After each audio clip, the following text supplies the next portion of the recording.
lot of words to say that Boulevard Brew wants to sell beer and wine. So we're going to open the public hearing at 7:09. Is the applicant here?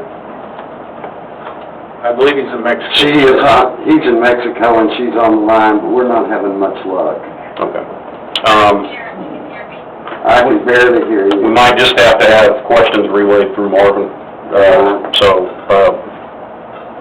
With what's in our packet, does council have any questions for the applicant? I mean, Not for me, not for her. I just okay. make a comment Okay. after the public. Okay. Is there anyone else? Is it a restaurant? It's the coffee place by Josephina's. Okay. Yeah. Let me tell you what his plans are. Yes, He's sir. going to remodel the kitchen, and he's going to start doing pizza and other foods. I talked to him from Mexico tonight, and he's going to enlarge it. It is going to have like what it has now. The seating will stay out the same, and they'll have a little bar off to one side that seats about 4 people, and that's all. And he understands that it would be just for beer and wine.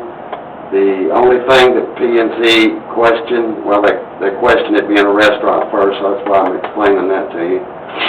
Second thing was that they questioned the parking. I went down and counted. If you count what's out against the boulevard, there's 45 spaces altogether. If you just count the back, it's got 12, and if you just count the front in front of the businesses, there's 15, which is a total of 27. At 2,000 square feet, you're supposed to have a parking of 20. So they say they never have a parking problem down there, and never have. That some of the businesses are in and out. They are wanting to get the place next to it. They're trying to make a deal about parking, but they're talking about just parking on the ground. And I told them I don't think that's going to work. If they had to have an additional parking. You're talking about the lot? So you're trying to do something permanent there? Or No, it's just going to be a temporary deal, yes. Oh, yeah. And the other thing was the fence. In our ordinance, it says it has to be masonry or steel. Some of you may remember when we had the dollar store, council, well, I'm not telling you what to do, the council waived that provision. And this has a wood screening fence. It needs some work on it, of course. But other than that, there's 50 foot from the building over because that's the right-of-way. And he meets everything else in there. He knows about the 30%. He knows about the 70%, and he's subject to auditing, which probably TABC would do the auditing, is what I was told today. Did have any of the neighbors sent back objections? The only thing I got was for it. I got one notice, unless we got something else I'm not aware of. If they did, it was Melanie. Okay. And P&Z recommended approval? 4-1. Okay. All right, thank you. Yeah, that was, my only question was whether it met the definition of the restaurant, and I think they have explained that, so, and then the parking issue, so with the shared parking there, I have no objection to it. The P&Z deal, they questioned the size of the restaurant. You know, we're in a gray area.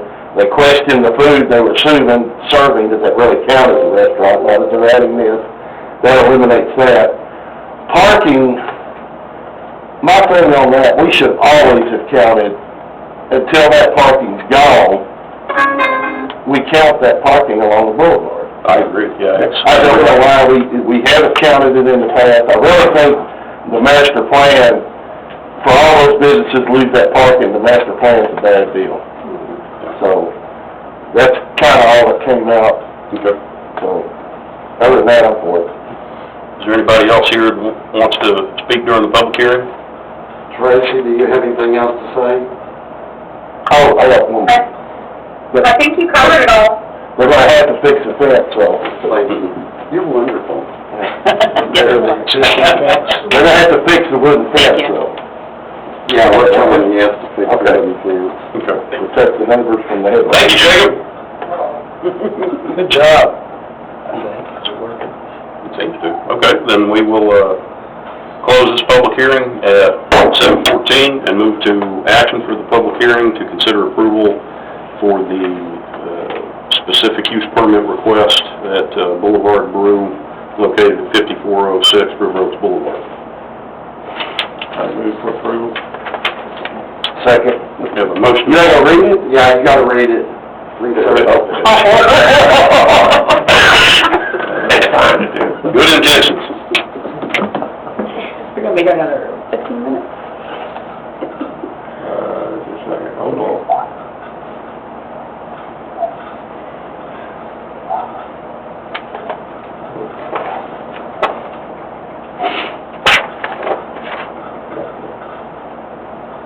Still no sign of Steve. I haven't got him on here yet. So, the link doesn't work, you know, room that says I'm in Marvin's room, that he doesn't see that I'm in there, so I'm having to call him. Let him know he's on the air. Oh, okay, so he's on here on the phone. Okay. Okay, recommend motion for approval then, Mark, is that what you want? Yeah, you read the whole thing, sir? I will make a motion to approve specific use permit at 5406 River Oaks Boulevard requested by Chris Franks for the sale of alcoholic beverage, beer and wine permit in accordance to section 23A.G.3.1I and in accordance to section 26.B.2.I for on-premise consumption pursuant to zoning ordinance 1286-2020 as adopted and amended, providing that the following stipulations are complied with. Contingent on council approving the variance, waiving the requirement for the 6-foot minimum masonry or steel screening fence between their property that is selling alcohol and property zone residential and meets TABC permitting requirements for alcoholic beverage sale, beer and wine. You all wanna add in maintenance of the fence or not? Yes. Yes. That's maintenance fence. I'll second it again. You have to start over with No, it does. ETC and fence. Second that. We have a motion and a second to approve the specific use permit for beer and wine at Boulevard Brew, 5406 River Oaks Boulevard. Is there any further discussion? All in favor, say aye. Yes, the thing, hello? Oh, wait. Sorry. Yep. Yeah. So, I don't know what I was discussing while I was trying to connect due to having the technical difficulty, but, so I understand Chris isn't there, but for the representative that's there, I just want to emphasize the 30% limit on alcohol for the zoning that you're in. And I know since you're not a traditional restaurant, serving a lot of food, at least at this point, you serve a little bit of food and a lot of coffee from what I can see. There's a greater risk you're going to get close to that once you start adding the cost of your alcohol sales into that. So it's important for something for you to monitor and manage, because if it does get to 30%, then that would throw you to a zoning violation that would have to be cured. Have you done projections on your revenues?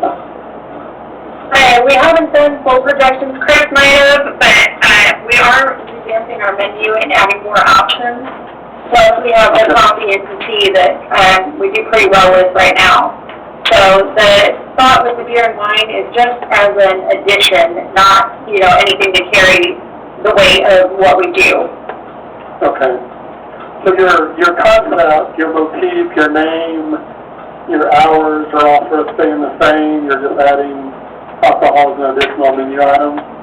We might stay open a little bit later, but it wouldn't be, like a traditional bar setting. And it would be like, if we had an acoustic performance, then we might stay open till, 9 o'clock instead of 6 o'clock, but nothing late or anything else like that. They do that on a regular basis and do a good job at it. Yeah, and you did, I thought you closed pretty early, and we did 6 o'clock typically? It is 6, yep.